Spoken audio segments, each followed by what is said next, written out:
Welcome to All Things Chiropractic.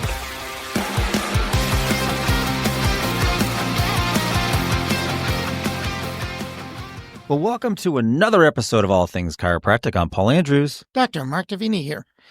Seeing is believing, don't you think, Doc? So they say. So they say. I don't know. I haven't seen it. All right. Thanks for joining us. Just kidding. So today we're going to talk about X-rays and X-rays in the office. Do you or do you not have X-ray in your office? Or maybe at least get X-rays taken if you don't have the equipment inside your office for treatment, right? Right. And that's a big question today, because industry standards have redefined when an X-ray should happen and when it shouldn't happen.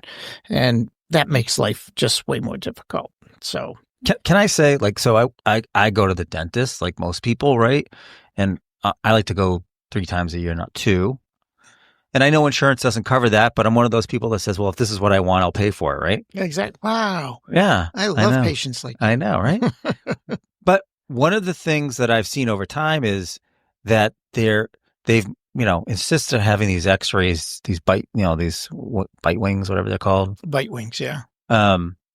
Once a year. And now it's every 6 months that they want, they're recommending X-rays. And I'm like, well, okay, to me, that seems like a lot, even though it's a low dose, it's going in right in my jaw. Like, do I really want that? And of course, being from the claim specialist side of things, I'm wondering if that's because insurance will pay for X-rays every 6 months or not. I'm not saying that's why they're recommending it, but it does come into my mind as a possible motivation for people, right? Yeah. Well, you always say, don't treat the claim, treat the patient. And that brings us back to X-ray. Yeah. A lot of people will have different reasons why they do and do not have X-ray.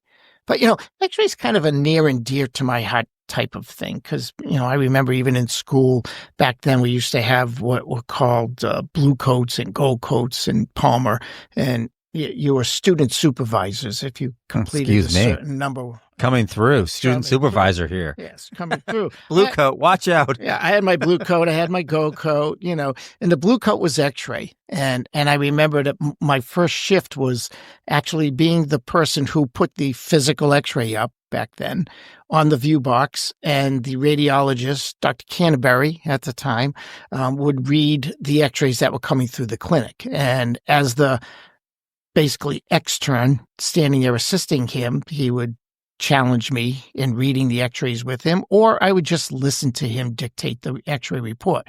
So I got to see thousands of X-rays over a very short period of time. And I just loved the idea of X-ray and what it meant in clinical practice, because I got to see things that maybe in my whole lifetime in practice I would never see, but I knew existed.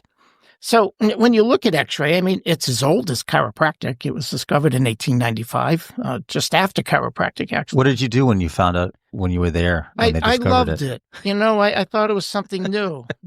I have another little pet peeve about, Conrad Rankin discovered the X-ray, and he got the first Nobel Prize in physics for it in 1901. And it really should have gone to Madame Curie.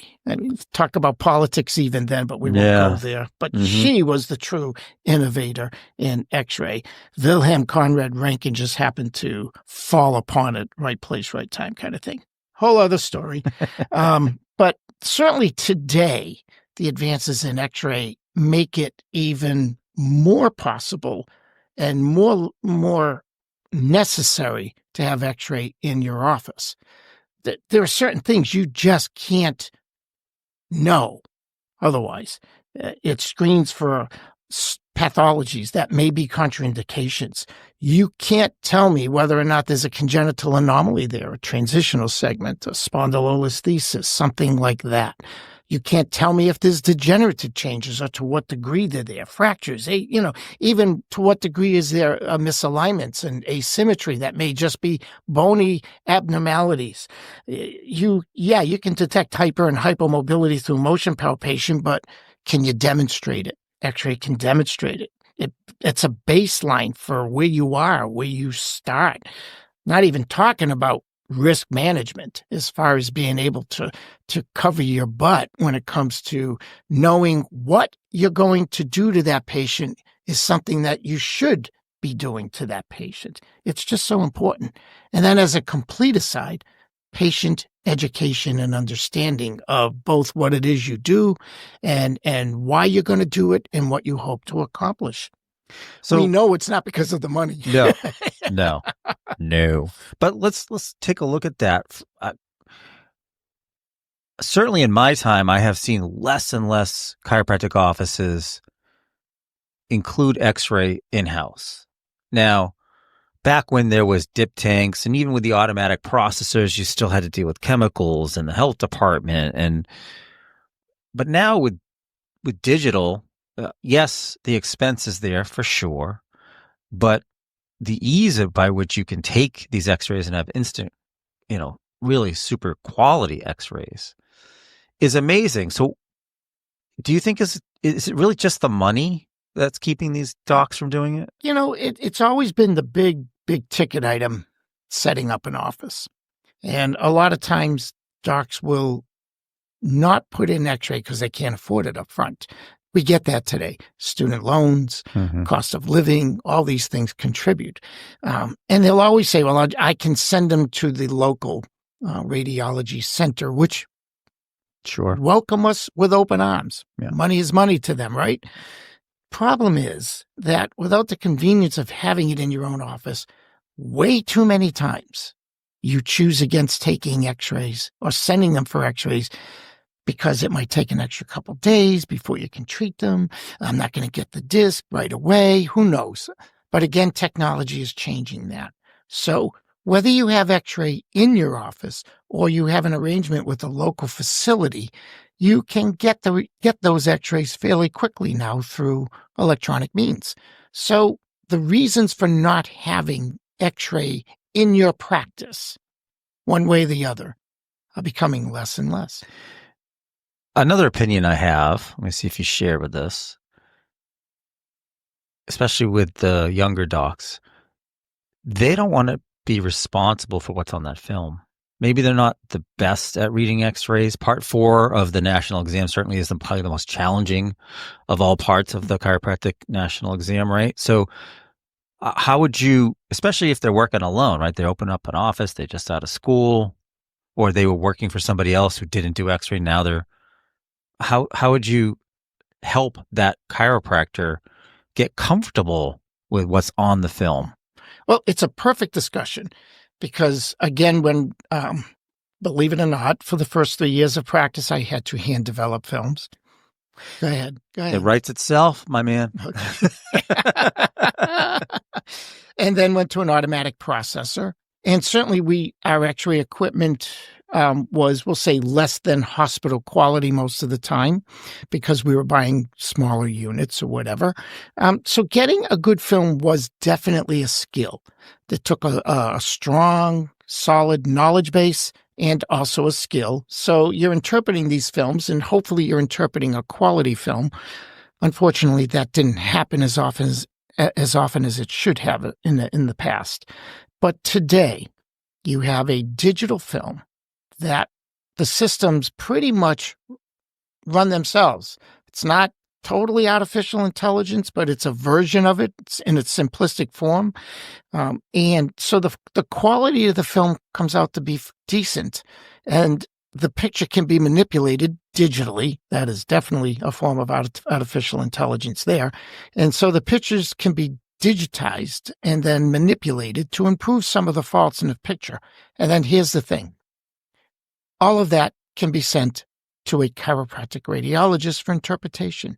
So yes, you're responsible for what's on the film, but today, not having your films overread by the radiologist is, in my opinion, something that isn't a good way to practice anymore. Well, it's fairly inexpensive, right? Cheap. And all of these radiologists. If you're not confident or you just want the backup. Right. And oftentimes, not often, sometimes I've seen these DAC bars come back with findings that you might not have seen, or it helps justify the additional care because of some finding on there. Oh, absolutely. Let's talk about reality here. And no matter how many new patients you have in a month, and no matter how many x-rays you may or may not take, you are not going to come close to reading the number of x-rays that the DACPAR could. So this person is highly skilled at reading the x-rays. And as long as you send him or her a relatively normal quality film, they're going to be able to read things that you don't see. So now it does come back with some information that you're going to use clinically based on some of the reasons why we said you might want to take x-ray before. So yes, I mean, I get in the past, packaging up x-rays, sending them through the mail, sending them to a DACPAR and have your report come back that, the report's usually qualified, if the quality was there or not. And then having that person send the films back to you and tracking and all of that was a reason to say, no, I don't want to do it. Today, all the reasons go away except one, the expense.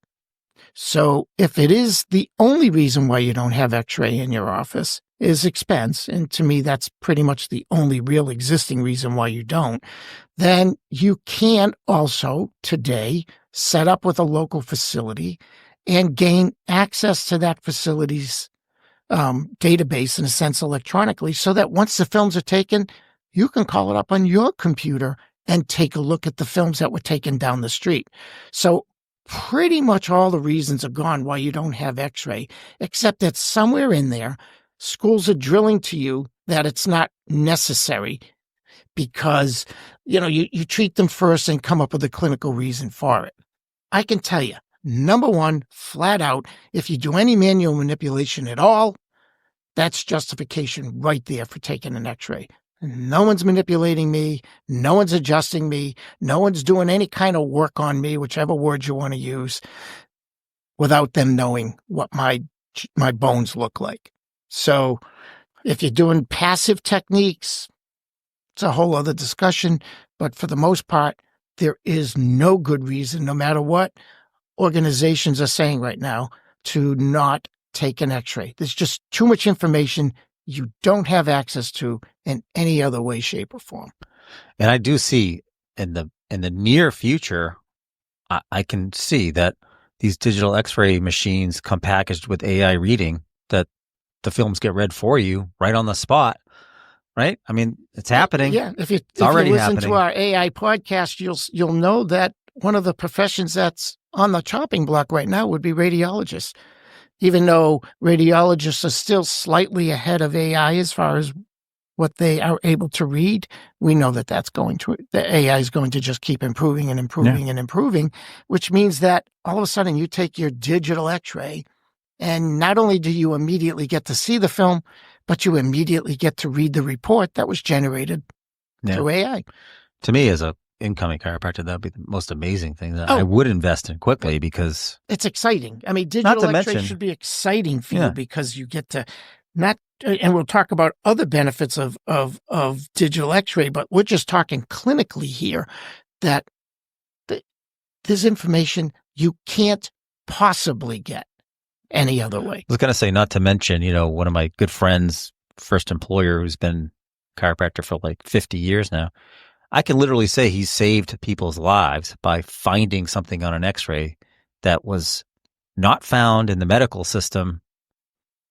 I mean, I can remember story after story of either calling the ambulance because they shouldn't even go over railroad tracks because they have exactly. Issues, fractures, whatever, to pathologies and things like that,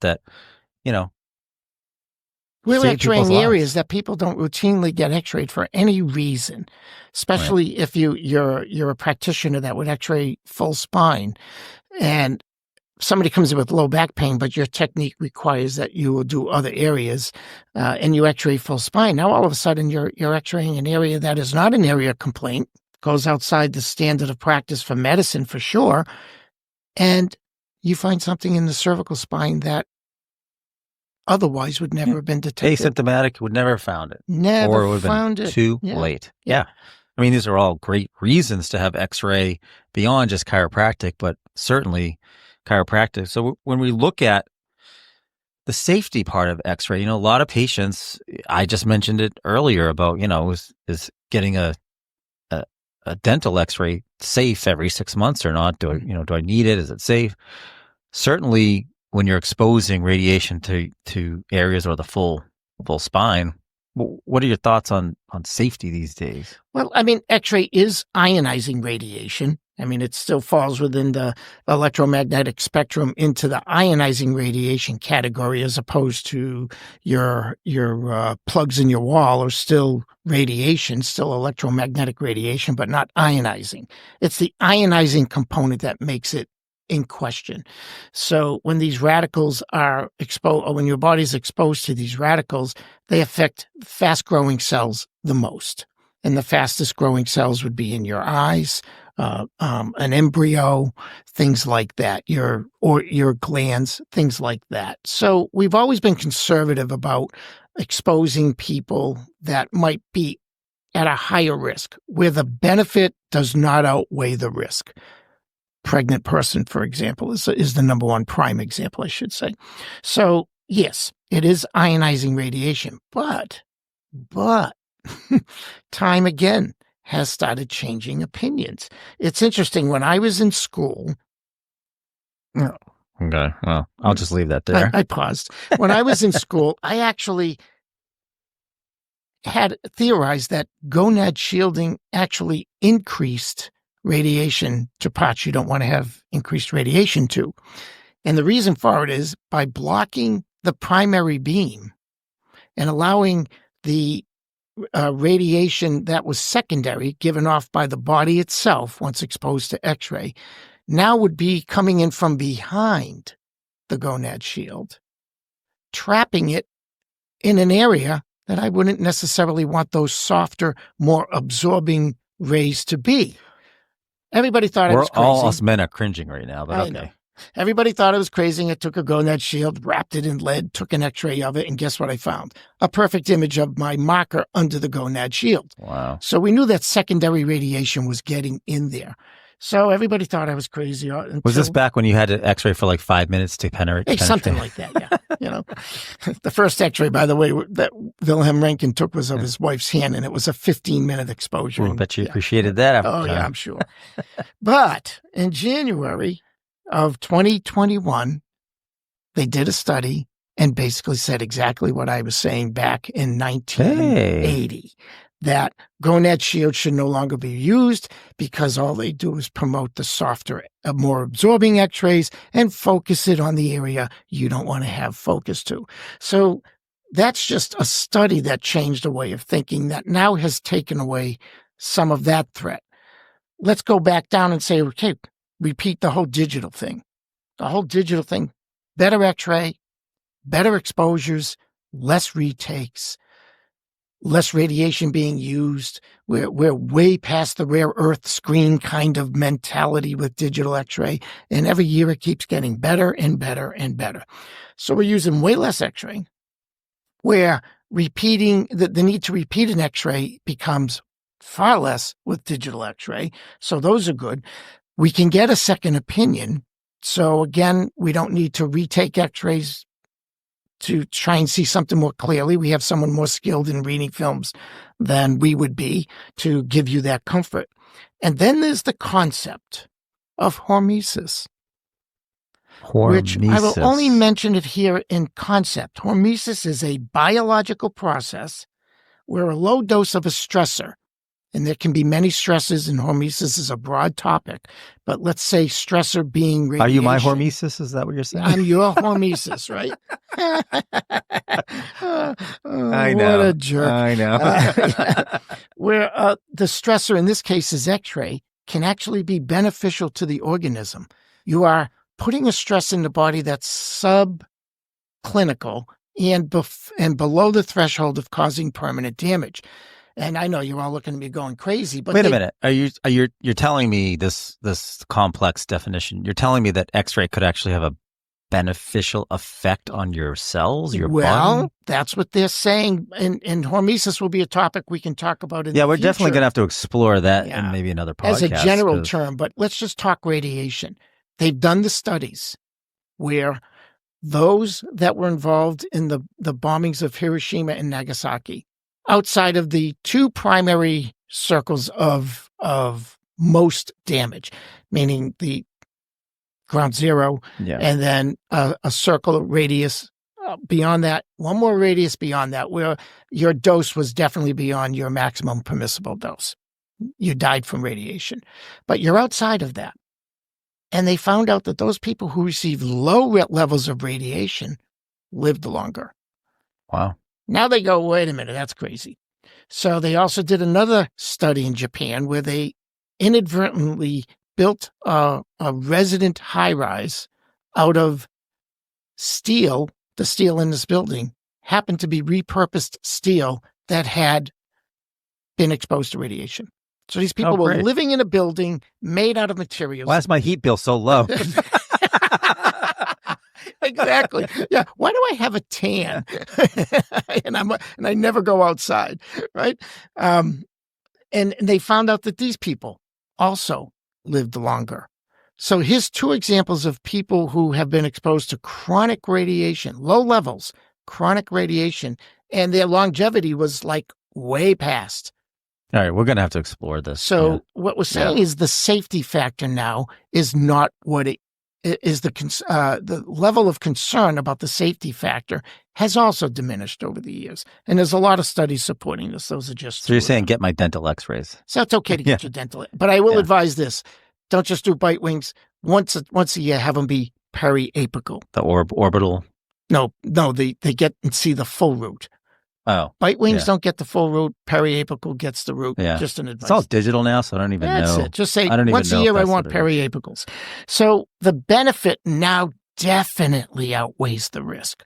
Everything we've talked about here. So you don't have to worry about... Well, when I aggravate you, I'm just going to say I'm your hormesis, buddy. That's it. You're my stressor. Go ahead, Say, it's out of love, buddy. Yeah, it's out of love. Yeah, I'm causing you all this stress. Yeah, it's out of love. I love it. Again, what a jerk. Yeah, right. Hey, just saying. And finally, the last topic that I think we have to bring out about the X-ray, now that we've kind of debunked a little bit about, there's no question in my mind that the benefit outweighs the risk clinically. Let's talk about your patients. Because frontal lobe stimulation in the healing process is huge. It's a whole other discussion, but basically what you do to influence the way a person perceives you and thinks about you is important. And of all the benefits of X-rays clinically, I would pose this question. What two ways do you have available to you where you can actually demonstrate visually changes from their care? Well, obviously X-ray, because you can see what's going on beneath the surface. And maybe posture. Okay? Now I got to sit up straighter than you said that word. Some people might say, they function better and their symptoms are better. Yeah, but I'm talking about a visual change here. The only two ways that you can show a patient that their care is making a difference structurally is either through X-ray or posture. And posture is kind of a best guess anyway. You're just looking at it from the outside in. You're not really seeing the inside. So from a pure patient perspective, you get to show them what's wrong with them. You have all that clinical stuff we just talked about, but you get to show the patient where they started from. And after a certain amount of care, you might even show them where they ended up at that point in time. And supporting that will be their postural changes. There's no downside here to me.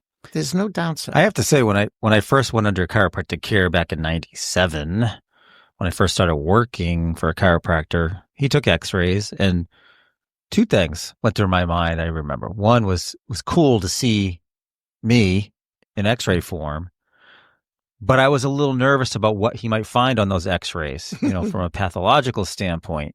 You know what I mean? So there is a little bit of nervousness that some patients might experience because they don't want to hear bad news. Exactly. Sometimes, though, there's an old joke in chiropractic that said we also have our X-ray therapy, that some people need to have the X-ray taken to let them know that they're not dying of something more serious, and now I can let you do your job.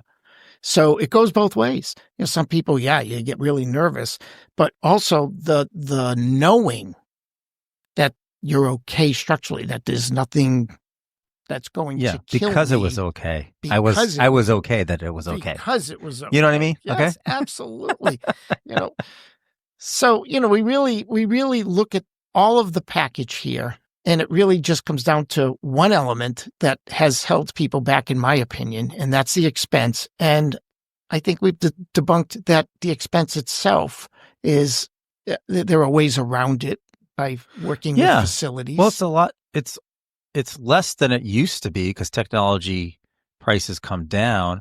I will say that you're probably exchanging expenses. If you had the old automatic processor and the chemicals, you had all those expenses.